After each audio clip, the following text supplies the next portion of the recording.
Tras concentrarse primero delante de la oficina central, los trabajadores de Correos se manifestaban frente a la subdelegación del Gobierno para mostrar su rechazo al anteproyecto de ley postal que el Gobierno central acaba de aprobar y que supondrá, según los sindicatos, una reducción de un centenar de puestos de trabajo en la provincia. Estáse xugando a estabilidade no empleo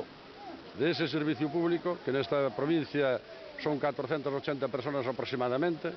e según o plan que ten previsto este goberno é reducir a plantilla hasta mínimos que nós calculamos que a medio plazo quizá se vese reducido nun centenar ou máis de personas. Os cidadáns, sobre todo nas zonas rurales e nos barrios periféricos de Ourense, estáse recortando o servicio. En algúns casos só teñen o reparto un día a semana, ao contrario do que marca a directiva europea. Entonces entendemos que todos os cidadáns deste país teñen os mesmos direitos, que o señor do Parque de San Lázaro se lle reparte todos os días, pois nas zonas rurales hai que levar tamén todos os días, porque en todo caso é o único servicio que teñen.